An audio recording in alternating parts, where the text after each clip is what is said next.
294 আসনে তিনিই প্রার্থী। বারবার এই বার্তা দিচ্ছেন মমতা বন্দ্যোপাধ্যায়, আর এবার সেই একই বার্তা নরেন্দ্র মোদীও দিলেন। আর এই নিয়ে তরজায় তৃণমূল বিজেপি। आप सब मेरे लिए मोदी है, ये सभी उम्मीदवार ये भी मोदी है। 70 साल में आपने लेफ्ट को मौका दिया, कांग्रेस को मौका दिया, टीएमसी को मौका दिया, अब एक मौका मोदी को दीजिए। মোদিজি বলছেন উনি নাকি 294টা সিটের প্রার্থী। ঠিক আছে, তাহলে আপনি প্রধানমন্ত্রীত্বটা ছেড়ে দিন, দিয়ে বলুন আমি বাংলার মুখ্যমন্ত্রী হব, তাই আমাকে 294টা কেন্দ্রে ভোট দিন। কি করে বলেন আপনি? কোন পদটা নেবেন, প্রধানমন্ত্রীর না বাংলার মুখ্যমন্ত্রী? আপনি তো বহিরাগত বাংলায়।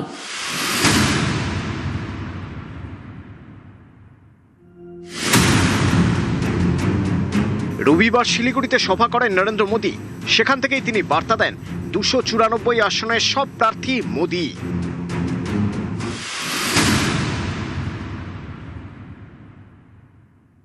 बंगाल के चुनाव नतीजे बंगाल का भविष्य तय करेंगे।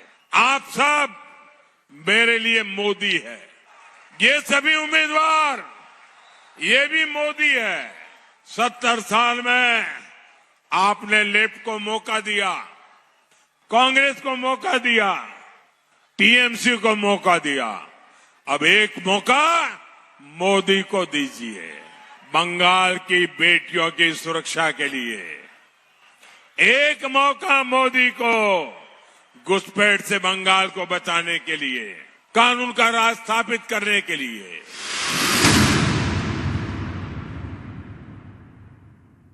মোদিজি বলছেন উনি নাকি 294টা সিটের প্রার্থী। ঠিক আছে, তাহলে আপনি প্রধানমন্ত্রীত্বটা ছেড়ে দিন, দিয়ে বলুন আমি বাংলার মুখ্যমন্ত্রী হব, তাই আমাকে 294টা কেন্দ্রে ভোট দিন। কি করে বলেন আপনি? কোন পদটা নেবেন, প্রধানমন্ত্রীর না বাংলার মুখ্যমন্ত্রী? আপনি তো বহিরাগত বাংলায়। আপনি বলে দিচ্ছেন সব কেন্দ্রে আপনি লড়াই করছেন, আগে দিল্লিটা সামলান, তারপরে বাংলার দিকে তাকান। 2016 সালে বিধানসভা ভোটের আগে প্রথমবার মমতা বন্দ্যোপাধ্যায় বার্তা দিয়েছিলেন 294 আসনেই তিনি প্রার্থী। ক্যান্ডিডেট হচ্ছে মমতা ব্যানার্জি, 294টা সিটে আমি প্রার্থী। ক্যান্ডিডেট হচ্ছে মমতা ব্যানার্জি, 294টা সিটে আমি প্রার্থী। 2021 সালেও একই সুরে বার্তা দেন মমতা। লড়াইটা মনে রাখবেন, আমার সাথে বিজেপির লড়াই হচ্ছে, কে প্রার্থী দেখার দরকার নেই, কিন্তু 294টা আসনে আমি প্রার্থী, আমি আপনাদের সব জায়গায় পৌঁছে যাব, মাথায় রাখবেন। 26-এর প্রচারেও বারবার বুঝিয়ে দিচ্ছেন সব আসনেই তৃণমূলের মুখ একজন, মমতা বন্দ্যোপাধ্যায়। যদি আপনারা আমার নেতৃত্বে সরকার চান, তাহলে ভুলে যান কে কোথায় প্রার্থী। 294টা কেন্দ্রই আমি প্রার্থী, কারণ লড়াইটা আমার সাথে। এই যে লড়াই বিজেপির বিরুদ্ধে, আপনাদের সবাইকে ঐক্যবদ্ধভাবে জোট বেঁধে লড়াই করতে হবে। বিনা যুদ্ধে 1 ইঞ্চি জমি কাউকে ছাড়া যাবে না। এবার বাংলায় ভোট প্রচারে এসে মোদিও বার্তা দিলেন 294 আসনে মোদি প্রার্থী। মোদিজি বলছেন উনি নাকি 294টা সিটের প্রার্থী। ঠিক আছে, তাহলে আপনি প্রধানমন্ত্রীত্বটা ছেড়ে দিন, দিয়ে বলুন আমি বাংলার মুখ্যমন্ত্রী হব, তাই আমাকে 294টা কেন্দ্রে ভোট দিন। কি করে বলেন আপনি? কোন পদটা নেবেন, প্রধানমন্ত্রীর না বাংলার মুখ্যমন্ত্রী? আপনি তো বহিরাগত বাংলায়।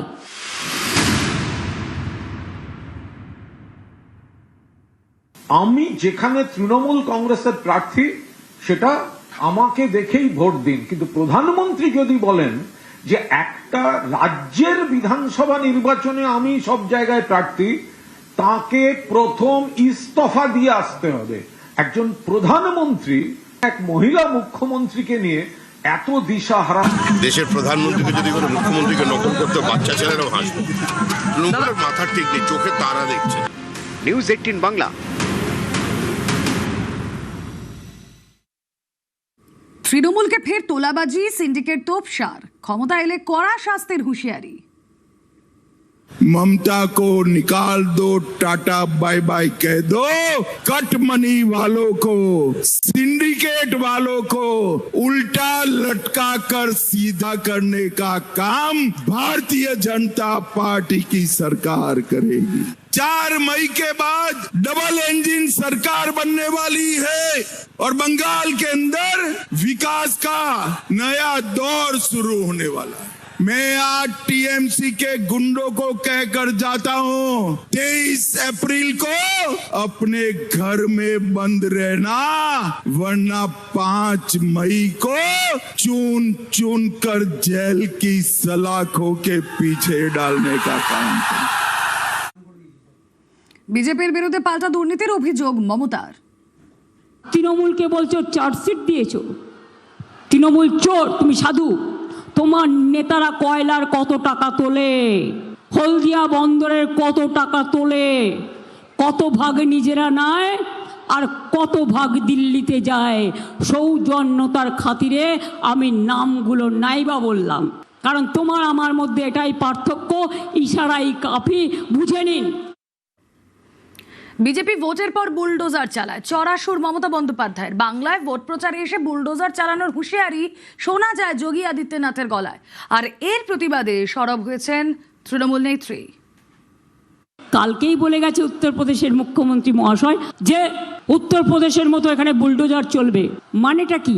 আমি বুলডোজারে বিশ্বাস করি না, আমি মনুষ্যত্বে বিশ্বাস করি, ভালোবাসায় বিশ্বাস করি, মানবিকতায় বিশ্বাস করি। আমার ধর্মের নাম মানব ধর্ম, আমি সাম্প্রদায়িক রাজনীতি করি না। ये जो बुलडोजर खड़े हैं ना, ये बुलडोजर सड़क ही नहीं बनाता है, माफिया की पसली भी तोड़ता है, खूब तोड़ता है। बेटी और बहन की इज्जत पर हाथ डालने वाले गुंडे के पसली को मचल डालता है ये बुलडोजर। माफिया की संपत्ति को अपने कब्जे में लेकर के गरीबों के लिए मल्टी लेवल आवासीय सुविधा देती है, हाई राइज बिल्डिंग देती है, आवासीय सुविधा देने का काम करता है यही बुलडोजर। ধর্মের নামে ভয় দেখাচ্ছে তৃণমূল, তোপ অমিত শাহ। ধর্মের নামে বিষ ছড়াচ্ছে বিজেপি, পাল্টা সরব মমতা বন্দ্যোপাধ্যায়। अभी अभी मैं दीदी का एक भाषण सुन रहा था, वो यहाँ के बहुमत समाज को डरा रही थी, अगर टीएमसी नहीं होगी तो बहुमत समाज का अस्तित्व नहीं होगा। अरे दीदी, सदियों से हम यहाँ रह रहे, आप कौन होती हो हमें डराने वाली? এদের ধর্ম মানে নিজস্ব একটা ধর্ম, বিষবৃক্ষ ধর্ম, মানুষের মাথাটাকে খাওয়া। আর সারাক্ষণ ওই আরএসএস এর কিছু গদ্দার আছে, আমি যারা ভালো তাদের সম্মান করি, আর যারাকে মোটা মোটা হদল কুতকুত হয়েছে তাদের আমি সম্মান করি না। কোনো ত্যাগী নয়, এরা ভোগী। অভিষেককে হুঁশিয়ারি অমিত শাহ, পাল্টা কটাক্ষ করতে ছাড়েননি অভিষেক বন্দ্যোপাধ্যায়। रेत, गाय तस्करी, बालू तस्करी, ये सारा धंधा बंद हो जाएगा। बेरोजगार युवाओं की नौकरियों में अरबों खरबों रुपया ये तृणमूल वाले खाए हैं, वो मानते हैं कि हमें कुछ होगा नहीं। भतीजे को बताकर जाता हूं, तेरे भ्रष्टाचारियों को आगाह कर देना, भारतीय जनता पार्टी जितना भ्रष्टाचार किया है वो सभी को जेल की सलाखों के पीछे डालने का काम करेगा।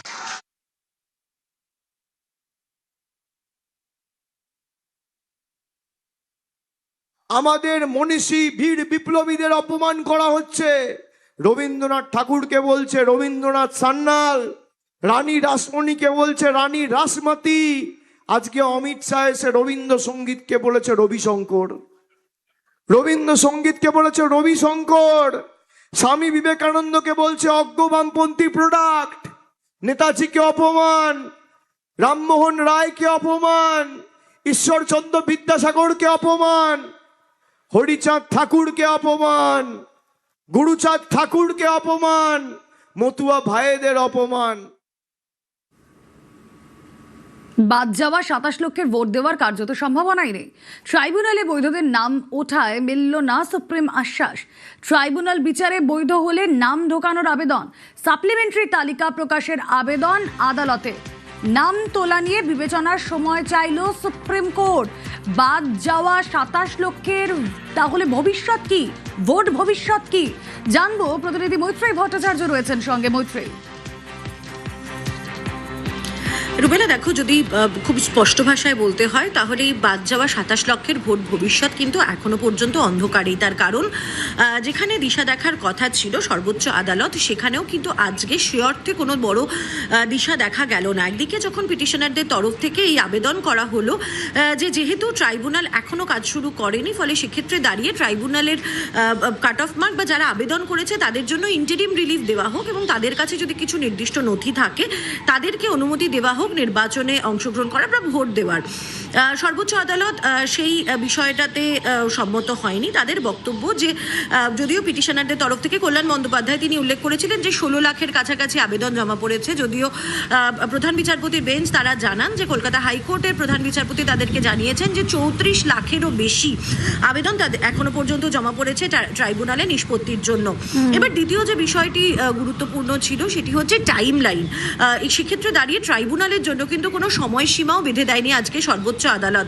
তবে আজকে একটি বিষয়ে বিচারপতি জয়মাল্য বাগচির কথায় উঠে এসেছে। তিনি সেখানে তাদের বিশেষ ক্ষমতা, সংবিধানের 142 ধারা অনুযায়ী যে বিশেষ ক্ষমতা তাদের হাতে রয়েছে সেই ক্ষমতার কথা তাদেরকে উল্লেখ করতে শোনা যায়। ফলে এবং তারা কিছুটা সময়ও চেয়ে নেন যে তারা একটা ব্যালেন্স করার জন্য তারা কিছুটা সময় চাইছেন। আজকে নির্দেশ প্রোনাউন্স করেননি তারা, এবং যেটা আইনজীবীরা আশা করছেন যে অর্ডার যখন আসবে সেই সময় দাঁড়িয়ে একটা কাট অফ ডেট হয়তো দেওয়ার সম্ভাবনা রয়েছে আদালতের তরফ থেকে, কিন্তু সে বিষয়ে এখনো পর্যন্ত কোনো নিশ্চয়তা কিন্তু নেই রুমেলা।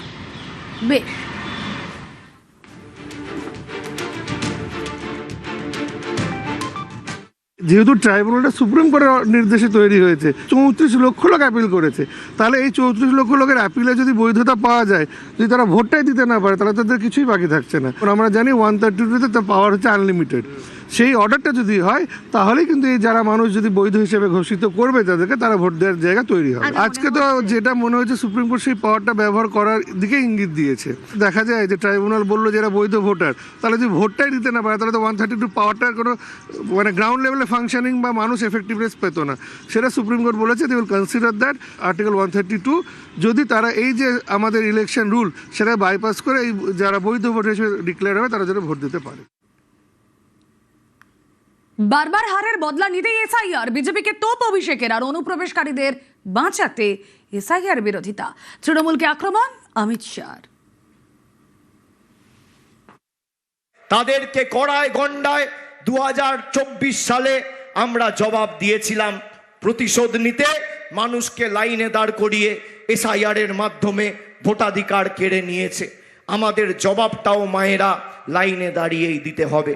বাংলায় একটা কথা আছে, স্যাকড়া ঠুকঠাক কামারের একঘা, 100 সোনার কি 1 লোহার কি। আপনি সেই কোপ মারার সুযোগটা আগামী 29 তারিখ পাবেন। তাদেরকে জবাব এমনভাবে দিতে হবে বাংলার সাথে বেইমানি করার আগে যেন বিজেপির বহিরাগত নেতারা 100 বার ভাবে। एसआईआर हो रहा है, घुसपैठियों के नाम निकल रहे हैं। ममता दीदी चुनाव आयोग का विरोध कर रही। घुसपैठियों को मतदाता सूची से हटाना चाहिए या नहीं हटाना चाहिए, ये ममता दीदी इनको बचाना चाहती है। পোস্টাল ব্যালটে দৃষ্টিহীনের ভোট চুরির চেষ্টা, চাঞ্চল্যকর অভিযোগ বিএলওর বিরুদ্ধে। আর এই নিয়ে রায়গঞ্জে তুলকালাম। গোলমালের মাঝে পড়ে অসুস্থ হয়ে পড়েন ভোটারের দৃষ্টিহীন স্ত্রী। হাসপাতালে নিয়ে গেলে মৃত ঘোষণা। আর এই নিয়ে রাজনীতির হাওয়া গরম।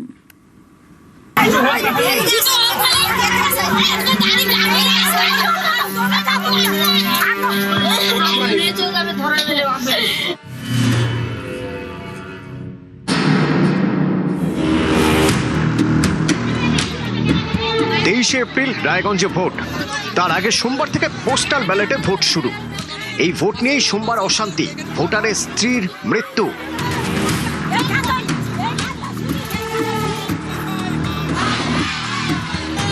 রায়গঞ্জ বিধানসভা এলাকার মারাইকুড়া। এখানকার বাসিন্দা আকালু হোসেন, বয়স 85, দৃষ্টিহীন, হাঁটতেও পারেন না। আকালুর স্ত্রী তসিমানও দৃষ্টিহীন, তার বয়স 62। যেহেতু আকালুর বয়স 80-র বেশি, দৃষ্টিহীন এবং বিশেষভাবে সক্ষম, তাই তার জন্য পোস্টাল ব্যালটে ভোট দেওয়ার ব্যবস্থা করে নির্বাচন কমিশন। সেই মতো সোমবার আকালুর বাড়িতে যান বিএলও অরূপ সুর রায়, তার সঙ্গে কমিশনের 3 প্রতিনিধি। অভিযোগ, ভোটের সময় আকালু ছাড়া সকলকে ঘর থেকে বেরিয়ে যেতে বলেন বিএলও। এতে আপত্তি করেন দৃষ্টিহীন আকালুর মেয়ে, কিন্তু বিএলও নাকি কোনো কথাই শুনতে চাননি। অভিযোগ, তিনি আকালুকেই ভোট দিতে বলেন।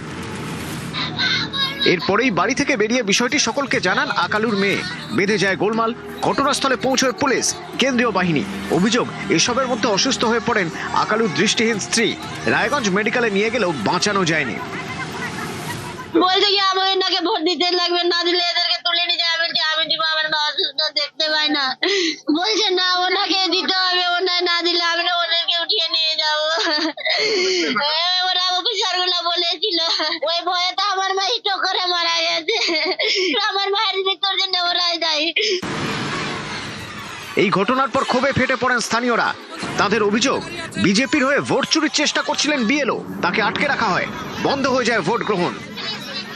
আমরা এরা যে ভোট করতে আসছে প্রথমত কোনো পার্টিকে জানায়নি, এখানে বুথ এজেন্টদেরও জানানোর চেষ্টা করেনি, কারণ ফাইন এরাই বিজেপির সবকিছু করবে। হঠাৎ করে আসছে, তাহলে কি এটা ভোট চুরি করতে আসছে? ওই বাড়ির লোককে বলেছিলাম আমি সকালবেলায় যে আজকে আসবে, ওরা বলছে যে কেন আমি আগের থেকে জানাইনি এদেরকে। ওদের সন্দেহ যে ভোট জানানো হয়নি, কোথায় পড়বে না পড়বে ওরা জানে না। আকালুর বাড়িতে যান রায়গঞ্জের তৃণমূল প্রার্থী কৃষ্ণ কল্যাণী, ধমক দেন বিএলওকে। আপনার কি ভোট দেওয়ার অধিকার আছে? তাহলে আপনি কেন বাড়ির লোককে বের করে আপনার ভোটটা দিতে গেলেন? বাড়ির লোক, অন্ধ লোক উনি দিবে না, তাহলে আপনার অফিসে ভোটটা দিয়ে দিতেন বিজেপিকে, তাহলে তো কমসে কম প্রাণটা তো যেত না। আপনি বিজেপির কৃতদাস হয়ে এখানে কাজ করতেছেন, তো একদম মামলা হবে। ভোট নিতে আসছেন, কেন পরিবার ভোট দিতে পারবে না? অন্ধ ক্ষমতায় আসার জন্য মানে ভোটটা কেড়ে নেওয়ার একটা চক্রান্ত করতেছে, ষড়যন্ত্র করতেছে। আপনারা সজাগ থাকুন, এরা ছলে বলে কৌশলে ষড়যন্ত্র, এদের কাছে মানুষের মৃত্যুর কোনো মূল্য নেই। অবিরাম এখনই ওনাদেরকে গ্রেফতার করতে হবে। আমি যে প্রথম যে শুনেছি কি ওখানে অসুস্থ হয়ে গেছিলেন উনি, আমাদের টিম ভালো করে গিয়েছিল, ওনার এজ একটু বেশি ছিল, উনি আগে থেকে অসুস্থ ছিলেন। পোস্টাল ব্যালটে ভোট হয় কিভাবে? প্রথমে ভোটারের বাড়িতে বিএলও যান। রাজনৈতিক দলগুলির এজেন্টরা যেতে পারেন, আবার নাও যেতে পারেন। ভোটার বলে দেন তার হয়ে কে ভোট দেবেন। ভোটারের থেকে বিএলও প্রয়োজনে জানতে চাইতে পারেন, সংশ্লিষ্ট এই ব্যক্তি আপনার হয়ে ভোট দেবেন তো? এই ব্যক্তির উপর পূর্ণ আস্থা আছে তো? কোনো রকম চাপে পড়ে বা ভয়ে এই ব্যক্তিকে দিয়ে ভোট দেওয়াচ্ছেন না তো? ভোটার সম্মতি দিলে সংশ্লিষ্ট ব্যক্তি ভোট দেন। অভিযোগ, রায়গঞ্জে সব কিছুই হয়নি, দৃষ্টিহীনকেই নাকি ভোট দিতে বলেন বিএলও, জানিয়ে গোলমাল। এর মাঝে পড়ে ভোটারের দৃষ্টিহীন স্ত্রী প্রথমে অসুস্থ হয়ে পড়েন, তারপর মারা যান। রায়গঞ্জ থেকে মুক্তা সরকার, নিউজ 18 বাংলা।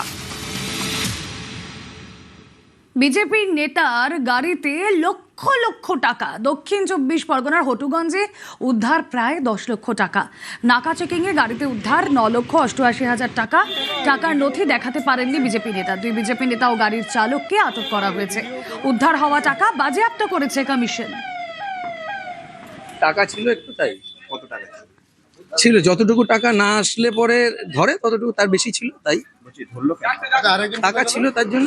হ্যাঁ, ছেড়ে দিয়েছি। টাকা দিয়েছি না, ওদের যা প্রসিডিংস আছে করে আমরা টাকাটা পাবো। টাকা আমার বাড়িতে যাচ্ছিল। কোথা থেকে আসছিল টাকা? কুলপি থেকে। কুলপি থেকে নিয়ে আসছিল। আপনার ড্রাইভার বলছে মন্দিরবাজার থেকে, আর আপনি সেটা ড্রাইভার বলতে পারবে, আমি তো বলতে পারবো না। বিজেপি টাকা দিয়ে যে ভোট কেনার প্রবণতা বা প্রত্যেকটা রাজ্যে আর কি যেভাবে সরকার গঠন করেছে, অন্য দল থেকে ভাঙিয়ে নিয়েছে টাকার বিনিময়ে, আজকের আবার তা প্রমাণ হয়ে গেল। এবং যারা অ্যারেস্ট হয়েছে তারা মগরাহাট পশ্চিম বিজেপির কনভেনার এবং অবজারভার। বিজেপি চেষ্টা করছে টাকা দিয়ে মগরাহাট পশ্চিম বিধানসভা কিনে নেওয়ার জন্য, কিন্তু এখানকার মানুষ সচেতন, টাকা বিজেপির কাছ থেকে নেবে কিন্তু ভোট তৃণমূল কংগ্রেসকেই দেবে। 24 লোকসভা ভোট, বিপুল সাফল্য, গ্রামে সবুজ সুনামি, কিন্তু শহরে ধাক্কা। এবার তাই সমস্ত পুরো এলাকায় বাড়তি নজর তৃণমূলের।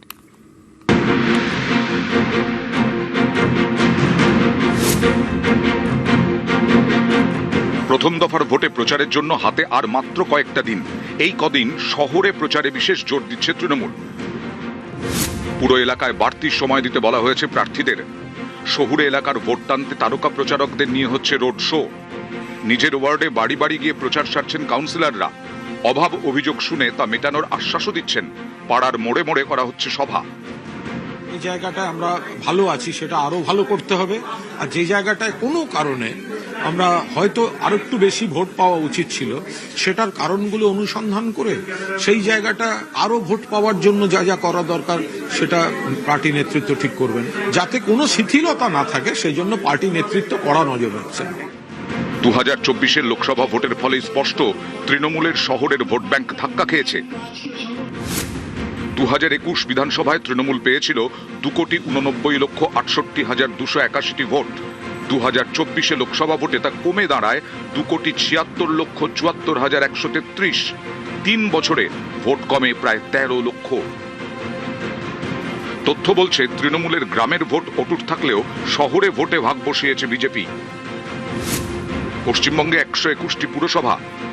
2022 পুরো ভোটে 120টিতেই জয়ী হয় তৃণমূল। এর 2 বছরের মাথায় বদলে গেছে অঙ্ক। 24 লোকসভা ভোটের ফলের নিরিখে 121টি পুরসভার মধ্যে তৃণমূল 120 থেকে কমে 51, বিজেপি 0 থেকে 1 লাফে 68, কংগ্রেস 0 থেকে 2। রাজ্যে 7টি কর্পোরেশন। 24 লোকসভা ভোটের ফলের নিরিখে 3টিতে এগিয়ে তৃণমূল, 4টিতে বিজেপি। কলকাতা, হাওড়া, চন্দননগরে এগিয়ে তৃণমূল। শিলিগুড়ির সব ওয়ার্ডেই লিড বিজেপির। আসানসোল, দুর্গাপুর এবং বিধাননগরেও এগিয়ে বিজেপি। চাকরি দুর্নীতি থেকে আরজিকর নানা ইস্যুতে শহুরে ভোটারদের অনেকে তৃণমূলের থেকে মুখ ফিরিয়েছেন। তাদের যাতে নিজেদের দিকে টানা যায়, এবার তাই পুরো এলাকায় বিশেষ নজর দিচ্ছে তৃণমূল। ইতিমধ্যেই সতর্ক করা হয়েছে দলীয় কাউন্সিলরদের। বিধানসভায় লিড দিতে না পারলে আগামী পুরো ভোটে টিকিট মিলবে না, এরকম কড়া বার্তাও দেওয়া হয়েছে। 2024 লোকসভা নির্বাচনের ফল বিশ্লেষণ করে দেখতে পাওয়া গিয়েছিল যে গ্রামাঞ্চলের ভোট তৃণমূল কংগ্রেসের পক্ষে অটুট থাকলেও শহরাঞ্চলের ভোটে বেশ কতগুলি জায়গাতে থাবা বসাতে শুরু করেছে বিজেপি। 2026-এও যদি সেই ধারা অব্যাহত থাকে তাহলে একাধিক বিধানসভা আসনে ফলের হিসেব ওলটপালট হতে পারে। আর সেই কথাকে মাথায় রেখেই পুরো অংশের ভোটের ক্ষেত্রে প্রচারের ক্ষেত্রে বিশেষ সতর্ক তৃণমূল কংগ্রেস এবং আগামী কয়েকদিন প্রথম দফা নির্বাচনের প্রচারের ক্ষেত্রে যে সময় বাকি রয়েছে তাতে জোরদার এই পুরো এলাকা ভিত্তিক প্রচার করার জন্য কৌশল তৈরি করে পথে প্রচারে থাকছে তারা। ক্যামেরা অর্চনার সাথে আবির ঘোষাল, নিউজ 18 বাংলা, কলকাতা।